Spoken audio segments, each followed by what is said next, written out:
പുതിയൊരു വീഡിയോയിലേക്ക് എല്ലാവർക്കും സ്വാഗതം. അങ്ങനെ കല്യാണിയുടെ അടുത്തേക്ക് നയന ചെന്നിട്ടില്ല എന്ന് അറിയുമ്പോൾ തന്നെ മുത്തശ്ശന് ആകെ എന്തൊക്കെയോ ഒരു സംശയം തോന്നുന്നുണ്ടായിരുന്നേ. അപ്പോൾ എന്തായാലും കല്യാണിനോട് പിന്നെ വേറെ വിശേഷങ്ങളൊക്കെ ചോദിച്ചിട്ട് കോള് കട്ട് ചെയ്യാണ്. പിന്നെ മുത്തശ്ശിനോടാണെങ്കിലും നയനമോൾ അവിടെ ചെന്നിട്ടില്ല എന്ന് പറഞ്ഞിട്ട് വണ്ടി ഡ്രൈവറോട് നയനയുടെ വീട്ടിലേക്ക് തന്നെ തിരിച്ചു വിടാനായിട്ട് പറയുന്നുണ്ട്. ഈ സമയം ഗോവിന്ദനും കനകയും കൂടെ സംസാരിക്കുകയാണ്. കനക വന്നിട്ട് ഇങ്ങനെ നവ്യമോള് വിളിച്ചിട്ടുണ്ടായിരുന്നു. നൈനമോളെ കാണാനില്ലാത്തതുകൊണ്ട് ഇങ്ങനെ അവൾക്ക് ഭയങ്കര സങ്കടമുണ്ട്. നേരത്തെ അങ്ങനെ ആയിരുന്നില്ലല്ലോ, നൈനമോളോട് ഇങ്ങനെ എപ്പോഴും അസൂയും ഇതൊക്കെ ആയിരുന്നല്ലോ. നവ്യമോൾക്ക് ഇപ്പം അതൊക്കെ മാറി ഇങ്ങനെ മോളെ കാണാത്തതിൽ നല്ല വിഷമമുണ്ട് എന്നൊക്കെ ഇങ്ങനെ പറയുകയാണ് കേട്ടോ. അപ്പോഴാണ് മുത്തശ്ശനും മുത്തശ്ശിയും കൂടെ അവിടേക്ക് വന്നിറങ്ങുന്നത് കാണുന്നത്. കനകയ്ക്കാണെങ്കിലും അവരെ കാണുമ്പോൾ ഒരു പേടിയൊക്കെ ഉണ്ടാവുന്നുണ്ട്. ഇതെന്താ ഇവരിങ്ങോട്ട് വീണ്ടും തിരിച്ചു വന്നേ എന്നുള്ളൊരു സംശയമുണ്ട് കേട്ടോ. മുത്തശ്ശനും മുത്തശ്ശിയും ചെന്ന് കയറിയ ഉടനെ തന്നെ ഇങ്ങനെ കനക ചോദിക്കുന്നുണ്ടായിരുന്നു, സാറും അമ്മ എന്താ പോയിട്ട് പെട്ടെന്ന് തിരിച്ചു വന്നതെന്ന് ചോദിക്കുമ്പോൾ ഞങ്ങൾക്ക് ഞങ്ങളുടെ മരുമകളെ ഒന്ന് കാണണം, അതിന് വേണ്ടി വന്നതാണെന്ന് തന്നെ പറയേ. അപ്പോൾ കനക പറയുന്നുണ്ടായിരുന്നു, അതിന് മോള് ഇവിടെ ഇല്ല എന്ന് പറഞ്ഞല്ലോ എന്ന് പറയും. എന്തായാലും മോള് കല്യാണിനെ കാണാൻ പോയതല്ലേ, തിരിച്ചു വരുമല്ലോ, അതുവരെ ഞങ്ങളിവിടെ ഇരിക്കാം എന്ന് പറയൂ കേട്ടോ. മുത്തശ്ശനാണെങ്കിലും കനകയും ഗോവിന്ദനും നേരത്തെ കള്ളം പറഞ്ഞതാണെന്ന് മനസ്സിലായിട്ടുണ്ട്. അപ്പം അതൊരു ദേഷ്യത്തോടു കൂടിയാണ് കേട്ടോ രണ്ടുപേരെയും ഇങ്ങനെ സൂക്ഷിച്ച് നോക്കുകയും ചെയ്യുന്നത്. എന്തായാലും ഇനിയിപ്പം അവർ മോള് തിരിച്ചു വരട്ടെ, അതുവരെ ഞങ്ങളിവിടെ ഇരിക്കാം, ഇവിടുന്ന് ഭക്ഷണമൊക്കെ കഴിച്ചിട്ട് ഇനി ഞങ്ങൾ തിരിച്ചു പോകുന്നുള്ളൂ എന്ന് പറയും. എന്തായാലും കല്യാണിയുടെ കൂടെയല്ലേ മോള് പോയിരിക്കുന്നത്, അവർ ചിലപ്പോൾ ഭക്ഷണമൊക്കെ കഴിച്ചിട്ടായിരിക്കും വരിക എന്ന് ഗോവിന്ദൻ പറയുമ്പോൾ അങ്ങനെ ആയിക്കോട്ടെ, എന്നാലും ഞങ്ങൾക്ക് ഇവിടുന്ന് ഭക്ഷണം കഴിക്കാമല്ലോ എന്ന് പറയും. പിന്നീട് കനകയാണെങ്കിലും ഇങ്ങനെ ആകെ പതറി ഇങ്ങനെ നിൽക്കുകയാണ് കേട്ടോ.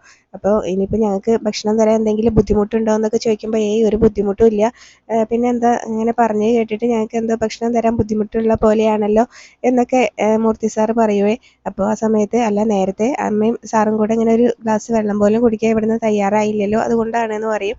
എന്തായാലും കുറച്ചങ്ങ് പോയപ്പോഴാണ് ഇയാൾ പറഞ്ഞത് അതിങ്ങനെ ശരിയായില്ല എന്നുള്ളത്, അതുകൊണ്ടാണ് വീണ്ടും തിരിച്ചു വന്നത്, ഭക്ഷണം കഴിച്ചിട്ട് പോവാം എന്ന് വിചാരിച്ചത് എന്നൊക്കെ പറയൂ കേട്ടോ. അപ്പോൾ എന്തായാലും സാറും ഇങ്ങനെ അമ്മയൊക്കെ വരുമ്പോൾ കാര്യമായിട്ട് എന്തെങ്കിലുമൊക്കെ തരണ്ടേ എന്നൊക്കെ ചോദിക്കും കേട്ടോ. അപ്പോൾ അതൊന്നും വേണ്ട, ഇവിടെ ഉണ്ടാക്കിയത് എന്താണെന്ന് വെച്ചാൽ മതി, അതിനുമോളും കനകയൊക്കെ ഭക്ഷണം ഉണ്ടാക്കിയിട്ടുണ്ടെങ്കിൽ അത് നല്ലതായിരിക്കും എന്ന് ഞങ്ങൾക്കറിയാം എന്ന് പറയും. പിന്നീട് എന്തായാലും മുത്തശ്ശനാണെങ്കിലും കാര്യം പറയാണ് കേട്ടോ, ഞങ്ങൾ ഭക്ഷണം കഴിക്കാനൊന്നുമല്ല വന്നത്, ഞങ്ങൾക്ക് നൈനമോളെ ഒന്ന് കാണണം, ഞങ്ങൾ നേരത്തെ വന്നപ്പോഴും നിങ്ങൾക്കൊരു പതർച്ച ഉണ്ടായിരുന്നു നിങ്ങളുടെ സംസാരത്തിലും കാര്യത്തിലൊക്കെ, അപ്പോൾ അതുകൊണ്ടാണ് വീണ്ടും തിരിച്ചു വന്നതെന്ന് പറയും. അപ്പോൾ എന്തായാലും ഗോവിന്ദൻ പറയാണ്, സാർ എന്തൊക്കെയോ അറിഞ്ഞിട്ടാണ് വന്നതെന്ന് തോന്നുന്നുണ്ട്, കനകയെ നീ അവരെ അകത്തേക്ക് കൊണ്ടുപോകുമെന്ന് പറയട്ടെ. അപ്പോൾ മുത്തശ്ശൻ പറയുന്നുണ്ടായിരുന്നു, ഞങ്ങളൊന്നും അറിഞ്ഞിട്ടില്ല എന്ന് പറയും. നിങ്ങളുടെ സംസാരത്തിലും എന്തൊക്കെയോ ഒരു പതർച്ചയും കാര്യങ്ങളുണ്ട്, എന്തോ മറയ്ക്കുന്നതായിട്ട് തോന്നുന്നുണ്ട്, അപ്പോൾ അതെന്തായാലും അറിഞ്ഞിട്ട് പോവാന്ന് വിചാരിച്ച് വന്നതാണെന്ന് പറയും. പിന്നീട് കനക അവരങ്ങ് അകത്തേക്ക് കൊണ്ടുപോകുമ്പോഴാണ് കേട്ടോ നയനയും നന്ദും കൂടെ അങ്ങ് വരുന്നത്. നന്ദു ആണെങ്കിൽ നയനേനെ ഇങ്ങനെ പിടിച്ച് നടത്തിക്കുകയാണ്. അപ്പോഴാണ് കേട്ടോ മുത്തശ്ശനും മുത്തശ്ശിയും കൂടെ അകത്തേക്ക് കയറുന്നത്. അപ്പോൾ അവർ കാണുന്നത് നയനേനെയാണ്. അപ്പോൾ നയനേനെ കാണുമ്പോൾ തന്നെ അവർക്ക് ആകെ ഒരു ഷോക്ക് ആവുന്നുണ്ട്, എന്താ പറ്റിയെന്നുള്ള ഒരു ചിന്തയാണ് കേട്ടോ. പെട്ടെന്ന് തന്നെ മുത്തശ്ശനും നയനയുടെ അടുത്തേക്ക് ചെന്നിട്ട് ചോദിക്കുകയാണ്, എന്താ പറ്റിയത് മോളെ, എന്തെങ്കിലും അസുഖമാണോ അതോ എന്തെങ്കിലും അപകടം പറ്റിയതാണോ എന്നൊക്കെ ചോദിക്കും കേട്ടോ. നയനയ്ക്കാണെങ്കിലും അവരെ കാണുന്ന സമയത്ത് ഒരു ഷോക്ക് ആവുന്നുണ്ട്. പിന്നെ കനക പറയാണ്, ഇനിയിപ്പോൾ തുറന്നു പറയാം എന്ന് പറയുമ്പോൾ മുത്തശ്ശനാണെങ്കിൽ എന്താന്നുള്ളൊരു അറിയാനുള്ളൊരു ഇതുണ്ടായിരുന്നേ.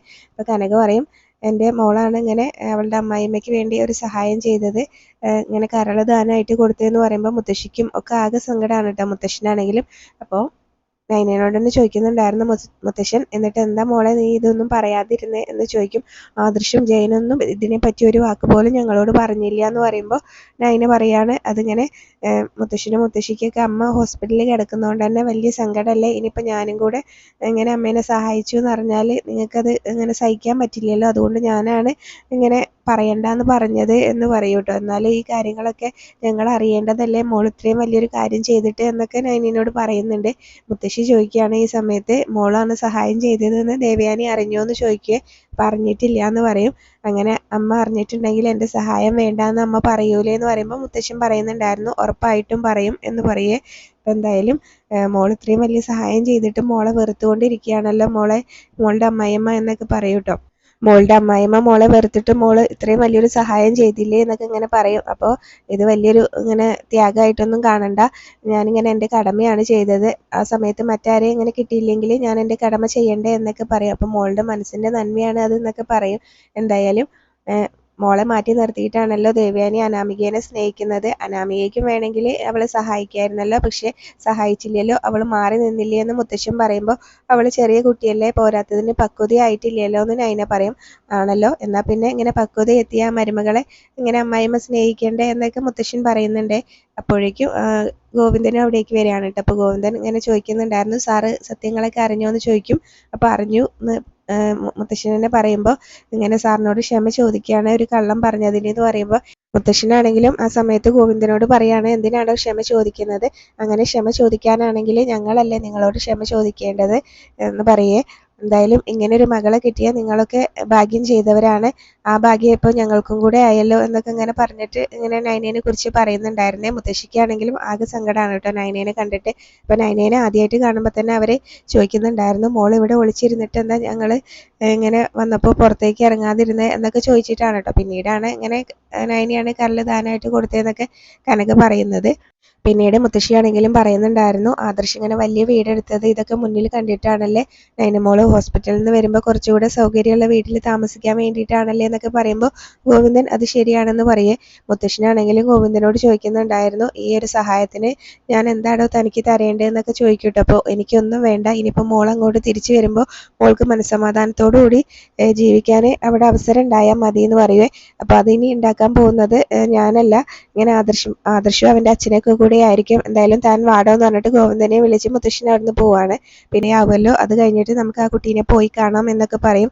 ഇവര് സംസാരിച്ചുകൊണ്ട് നിൽക്കുമ്പോൾ ആദർശ് വന്നിട്ട് പറയുന്നുണ്ടായിരുന്നു, മുത്തശ്ശൻ എന്നെ വിളിച്ചിട്ടുണ്ടായിരുന്നു, പെട്ടെന്നൊന്ന് കാണണം എന്ന് പറഞ്ഞു എന്ന് പറയുമ്പോൾ ഇനിയിപ്പോൾ വീട്ടിൽ എന്തെങ്കിലും പ്രശ്നം ഉണ്ടായി കാണുമെന്ന് ജയൻ ചോദിക്കുമ്പോൾ ദേവയാനി പറയാണ്, ചിലപ്പോൾ അനാമിക മോള് തിരിച്ചു വന്നത് നവ്യക്ക് ഇഷ്ടപ്പെട്ടിട്ടുണ്ടാവില്ല, അപ്പോൾ മോളെ ഓടിക്കാൻ വേണ്ടി ഇപ്പോൾ എന്തെങ്കിലും ചെയ്തു വെച്ചിട്ടുണ്ടാവും, അതിനായിരിക്കും എന്നൊക്കെ പറയൂ കേട്ടോ. അപ്പം എന്തായാലും ഞാൻ അവിടെ വരെ ഒന്ന് പോയിട്ട് വരാമെന്നിങ്ങനെ ദേവയാനിയോടും ആദർശ് പറയുന്നുണ്ടായിരുന്നേ. പിന്നെ ആദർശ് അവിടെ നിന്ന് പോകുന്ന സമയത്ത് ദേവയാനി പറയാണ്, നമ്മുടെ മകൻ അരികിലേക്ക് വരുമ്പോഴൊക്കെ എനിക്ക് അവനെ കുറിച്ചോർത്ത് ഭയങ്കര സങ്കടമാണ് എന്നൊക്കെ പറയൂട്ടോ. അപ്പം അതെന്താന്ന് ചോദിക്കുമ്പോൾ ഇങ്ങനെ നയനയാണെങ്കിലും ഇങ്ങനെ അവൻ്റെ ജീവിതത്തിൽ നിന്ന് സ്വയം ഒഴിഞ്ഞു പോകണമെന്നാണ് എൻ്റെ പ്രാർത്ഥന. എന്നാൽ പിന്നെ അനാമിക മോളെ പോലെ നല്ല മനസ്സും നമ്മുടെ കുടുംബത്തിനെ എല്ലാവരെയും സ്നേഹിക്കുന്ന ഒരു കുട്ടീനെ ഇങ്ങനെ കൊണ്ടുവരായിരുന്നു നമ്മുടെ മരുമകളായിട്ട് എന്നൊക്കെ പറയുമ്പോൾ അതെന്താ നയനമോള് നമ്മുടെ കുടുംബത്തിനെ സ്നേഹിക്കുന്നില്ലേ എന്നൊക്കെ ചോദിക്കും കേട്ടോ. ഇനിയിപ്പോൾ ഇങ്ങനെ എനിക്ക് നയനമോളുടെ സ്ഥാനത്ത് മറ്റൊരാളെ മരുമകളായിട്ട് കാണാൻ പറ്റില്ല. ആദർശിൻ്റെ കാര്യം അങ്ങനെ തന്നെയാണ്, ആദർശിനെ വേറൊരാളെ ഭാര്യയായിട്ടും കാണാൻ പറ്റില്ല നയനമോളെ അല്ലാതെ എന്നൊക്കെ പറയും കേട്ടോ. പിന്നെ ദേവയാനിയോട് പറയാണ്, നിന്നെ നിരാശപ്പെടുത്താൻ വേണ്ടി പറഞ്ഞതല്ല, ഇനിയിപ്പോൾ ഞാനും ആദർശൊക്കെ നയനമോളെ വെറുത്തിട്ടുണ്ടെങ്കിൽ ഈ ഭൂമി വിട്ടു പോകുമ്പോൾ ഞങ്ങൾക്ക് ചിലരോടൊക്കെ കണക്ക് പറയേണ്ടി വരും, നയനമോളെ വെറുത്താൽ അത് ദൈവനിന്ദയായി പോകും എന്നൊക്കെ പറഞ്ഞിട്ട് ജയൻ അവിടെ നിന്ന് എണീറ്റ് പോവുകയും ചെയ്യുന്നുണ്ടായിരുന്നു. പിന്നീട് മുത്തശ്ശനും മുത്തശ്ശിയും കൂടെ സംസാരിക്കുകയാണ്. മുത്തശ്ശനാണെങ്കിലും പുരോഹിതനെ കണ്ടിട്ട് നമുക്കിങ്ങനെ പ്രായശ്ചിത്തത്തിന് എന്താ ചെയ്യേണ്ടതെന്നുള്ളതൊക്കെ ഒന്ന് ചോദിക്കണം എന്ന് പറയുമ്പോൾ പ്രായശ്ചിത്തം എന്നിങ്ങനെ മുത്തശ്ശി തിരിച്ചു ചോദിക്കുകയാണ് കേട്ടോ. അതേ, നമ്മളെ മരുമകള് ദേവയാനി ഇങ്ങനെ നയനമോളോട് ഇങ്ങനെ ചെയ്യുന്നത് വലിയ തെറ്റാണ്, അത് നമുക്കറിയാലോ, അതുകൊണ്ട് ഇങ്ങനെ അവൾ ചെയ്യുന്നതിന് തെറ്റ് പ്രായശ്ചിത്തം നമ്മൾ ചെയ്തേ പറ്റുള്ളൂ, ദൈവങ്ങളോട് അത് ചോദിച്ചേ പറ്റുള്ളൂ എന്നൊക്കെ പറയൂ കേട്ടോ.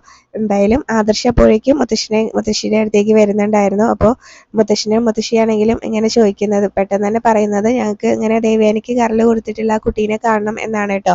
അപ്പോൾ നീ വലിയ തിരക്കിലാണെന്നൊക്കെ അറിയാം, നീയും ജയനൊക്കെ മാറിയും തിരിഞ്ഞുവാണല്ലോ അമ്മയുടെ അടുത്ത് നിൽക്കുന്നത്, അതുകൊണ്ട് നീ ഇങ്ങനെ ആ കുട്ടിയുടെ ഫോൺ നമ്പർ തന്നാലും മതി, ഞങ്ങളിങ്ങനെ ചോദിച്ചു പോയിക്കോളാം എന്ന് പറയേ.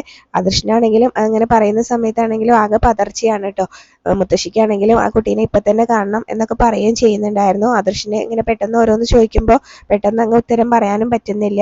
അപ്പോൾ മുത്തശ്ശിയാണെങ്കിലും പറയാണ്, എന്താ കുട്ടിയുടെ പേര് എന്നൊക്കെ ഇങ്ങനെ ആദർശിനോട് ചോദിക്കും കേട്ടോ. അപ്പോൾ ആദർശനാണെങ്കിലും ഇങ്ങനെ പേര് പറയാനൊരു മടി, പിന്നീട് പറയുന്നുണ്ടായിരുന്നു, അതാണ് വലിയ അത്ഭുതം, എന്താ അത്ഭുതം എന്നൊക്കെ മുത്തശ്ശി ഇങ്ങനെ ഒന്നും അറിയാത്ത പോലെ ചോദിക്കും കേട്ടോ. അല്ല, ആ കുട്ടിയുടെ പേര് നൈന എന്ന് തന്നെയാണ് എന്ന് പറയട്ടോ. അപ്പോൾ മുത്തശ്ശി ഇങ്ങനെ എല്ലാം അറിഞ്ഞിട്ടാണല്ലോ ഇരിക്കുന്നത്, അപ്പം അതുകൊണ്ട് തന്നെ ചോദിക്കുന്നുണ്ട്, ഇനിയിപ്പോൾ ആ കുട്ടിയുടെ ഭർത്താവിൻ്റെ പേര് നിന്റെ പേര് തന്നെയാണെന്ന് ചോദിക്കുമ്പോൾ ഏയ് അല്ല, ഏകദേശം ഇങ്ങനെ എൻ്റെ പ്രായമൊക്കെ തന്നെയാണ് എന്നൊക്കെ പറയുന്നുണ്ട്. കരൾ കൊടുത്ത പെൺകുട്ടീനെ കാണണമെന്ന് പറയുമ്പോൾ തന്നെ ആദർശ് പറയുന്നുണ്ടായിരുന്നു, അതിപ്പോൾ ഇങ്ങനെ സർജറിക്ക് കഴിഞ്ഞ് കിടക്കുന്നതുകൊണ്ട് അങ്ങനെ വിസിറ്റേഴ്സ് ഒന്നും അധികം വരണ്ട, ഇൻഫെക്ഷൻ ആവും എന്നൊക്കെയാണ് പറയുന്നതെന്ന് പറയുമ്പോൾ ഞങ്ങൾക്ക് ദൂരെ നിന്ന് ആ കുട്ടീനെ ഒന്ന് കണ്ടാൽ മതി, പിന്നെ അങ്ങനെ ആ കുട്ടിയുടെ ഭർത്താവിനെയൊക്കെ ഒന്ന് കാണാലോ, അവരെ കണ്ട ആ കുട്ടിക്ക് ഇൻഫെക്ഷൻ ഒന്നും വരില്ലല്ലോ എന്നൊക്കെ മുത്തശ്ശൻ പറയേ. മുത്തശ്ശൻ ഒന്നും അറിയാത്ത പോലെയാണ് കേട്ടോ ആദർശിനോട് സംസാരിക്കുന്നത്. പിന്നെ കിടന്ന് ഇങ്ങനെ പതർന്ന് കണ്ടിട്ട് മുത്തശ്ശി പറയുന്നുണ്ടായിരുന്നു, ഇനിയിപ്പോൾ നീ നിന്നിങ്ങനെ വിഷമിക്കണ്ട. അപ്പോൾ എന്തായാലും ഞങ്ങൾ ഇങ്ങനെ നിൻ്റെ അമ്മയ്ക്ക് കരൾ കൊടുത്ത ആ കുട്ടീനെ കണ്ടിട്ടാണ് വരുന്നതെന്ന് പറയും കേട്ടോ. അപ്പോൾ ആദർശനാണെങ്കിലും അതൊരു ഷോക്ക് ആവുന്നുണ്ടായിരുന്നു. അപ്പം എന്തിനാ മോനെ ഞങ്ങളിൽ നിന്ന് ഈ കാര്യങ്ങളൊക്കെ മറിച്ചത് എന്ന് ചോദിക്കും മുത്തശ്ശൻ. അപ്പം മുത്തശ്ശനോട് ഞാൻ ഈ കാര്യങ്ങളെല്ലാം പറഞ്ഞേനെ കുറച്ചുകൂടെ കഴിഞ്ഞിട്ട് ഈ വീട്ടിലെ ആ കാര്യങ്ങൾ ഇങ്ങനെ അറിയണ്ടാത്ത പലരും ഉണ്ടല്ലോ, അതുകൊണ്ടാണ് പറയാതിരുന്നത് എന്ന് പറയും. പിന്നീട് മുത്തശ്ശിയാണെങ്കിലും ആദർശിനോട് പറയാണ്, മോൾ ഇത്രയും വലിയൊരു സഹായം ചെയ്തത് ഞങ്ങൾ അറിഞ്ഞിട്ട് മോൾക്കൊന്നും കൊടുക്കാതിരുന്നാൽ അതിങ്ങനെ മോശമല്ലേ എന്നൊക്കെ പറയുമ്പോൾ ആദർശ് പറയുന്നുണ്ടായിരുന്നു, അവളൊന്നും സ്വീകരിക്കില്ല മുത്തശ്ശ എന്ന് പറയുമ്പോൾ, അത് ഇനിയിപ്പോൾ മോൾക്ക് ഞങ്ങളിത് അറിഞ്ഞിട്ട് ഒന്നും കൊടുക്കാതിരുന്നാൽ ഞങ്ങൾക്കൊരു മനസ്സമാധാനം ഉണ്ടാവില്ല എന്ന് പറയുമ്പോൾ, എന്നാൽ പിന്നെ മുത്തശ്ശിയും കൂടെ തീരുമാനിച്ചോ എന്നൊക്കെ പറഞ്ഞിട്ട് ആദർശ് അവിടെ നിന്ന് പോകാനായിട്ട് നിൽക്കുകയാണ്. പിന്നീട് ആദർശ് പോകുന്ന സമയത്ത് മുത്തശ്ശനാണെങ്കിലും ആദർശിനോട് അവിടെ നിൽക്കാനായിട്ട് പറഞ്ഞിട്ട് ഇങ്ങനെ സംസാരിക്കുകയാണ് കേട്ടോ. അപ്പം നിങ്ങൾ തമ്മിൽ തുടക്കം തൊട്ടേ ഇങ്ങനെ ചെറിയ ഇതൊക്കെ ഉണ്ടായതുകൊണ്ട് തന്നെ നിങ്ങൾ തമ്മിലൊരു ദാമ്പത്യ ജീവിതം ഉണ്ടായിട്ടില്ല എന്നാണ് ഞങ്ങളുടെ വിശ്വാസം. അതിന് തുടക്കം കുറിച്ചപ്പോഴാണല്ലോ മാല ഇടേണ്ടി വന്നത്. ഇനിയിപ്പം മലയ്ക്കൊക്കെ പോയി വന്നിട്ടുണ്ടെങ്കിൽ മോൻ്റെ അച്ഛനെയും അമ്മേനെയും ഞങ്ങളൊക്കെ ദൈവങ്ങളായിട്ട് കണ്ടോ, പക്ഷെ നിന്റെ കൂടെ ഒരു ദേവിയുണ്ട്, അത് നീ മറക്കണ്ട എന്നൊക്കെ പറഞ്ഞിട്ട് ഇങ്ങനെ നൈനയെ കുറിച്ചാണ് കേട്ടോ മുത്തശ്ശൻ പറഞ്ഞുകൊണ്ടിരിക്കുന്നത്. ഇനി നൈനമോളോട് നീ വല്ല തെറ്റും ചെയ്തിട്ടുണ്ടെങ്കിൽ അതിന് പ്രായശ്ചിത്തം ചെയ്താലും കുഴപ്പമൊന്നുമില്ല എന്നൊക്കെ പറയും. പിന്നെ ആദർശ് അതൊക്കെ കേട്ട് നേരെ ഭഗവാന്റെ മുന്നിൽ ചെന്ന് നിന്ന് പ്രാർത്ഥിക്കുകയാണ് കേട്ടോ. വിഘ്നേശ്വരൻ്റെ മുന്നിൽ നിന്ന് പ്രാർത്ഥിക്കുന്നുണ്ടായിരുന്നു. പിന്നെ നൈനയെ കാണാനായിട്ട് ചെന്നിട്ടുണ്ടായിരുന്നു. ആദർശ് പറയുന്നുണ്ടായിരുന്നു, മുത്തശ്ശി ഇവിടെ വന്ന കാര്യം നിനക്ക് എന്നോടൊന്ന് പറയായിരുന്നു എന്ന് പറയുമ്പോൾ, അതെന്തിനാണ് ഞാൻ പറയുന്നത്, വീട്ടിൽ ചെന്നാൽ അത് ആദർശമായിട്ട് അറിയുമെന്ന് എനിക്കറിയാലോ എന്ന് പറയും. പിന്നെ ആദർശ് നൈനയോട് പറയാണ്, മുത്തശ്ശൻ്റെയും മുത്തശ്ശിയുടെ മുന്നിൽ ആരും വലിയവരൊന്നല്ല, ഇനിയിപ്പം ഞങ്ങളെക്കാളും പിന്നീട് അവർ ഈ കാര്യങ്ങളൊക്കെ അറിഞ്ഞ സ്ഥിതിക്ക് ഇനിയിപ്പോൾ എന്തെല്ലാം പാരിതോഷികം പുറകെ വരും എന്നൊന്നും അറിയില്ല എന്ന് പറയുമ്പോൾ നൈന പറയുന്നുണ്ടായിരുന്നു, ഒന്നും വേണ്ട, ഇതിപ്പോൾ തന്നെ ആദർശേട്ടൻ ഞങ്ങൾക്ക് ഈ വലിയൊരു വീട് വാങ്ങിച്ചു തരാൻ പോവല്ലേ എന്നൊക്കെ പറയുമ്പോൾ ആദർശ് പറയാണ്, പാരമ്പര്യമായിട്ട് കാശുള്ള തറവാട്ടുകാരാണ് അനന്തപുരിക്കാർ, അതുകൊണ്ട് തന്നെ അങ്ങനെ ആരെങ്കിലും എന്തെങ്കിലും സഹായം ചെയ്തിട്ടുണ്ടെങ്കിൽ അവർക്ക് തിരിച്ച് അതുപോലെ തന്നെ അതിൻ്റെ മുകളിൽ സഹായം ചെയ്തിരിക്കും എന്നൊക്കെ ഇങ്ങനെ നൈനയോട് പറയാറുണ്ട്. അപ്പം നൈനയാണെങ്കിലും ആകെ ഇങ്ങനെ വിഷമിച്ച് ഇങ്ങനെ ആദർശിനെ നോക്കുകയാണ്. അവിടെയാണ് ഇന്നത്തെ എപ്പിസോഡ് അവസാനിച്ചിട്ടുള്ളത്.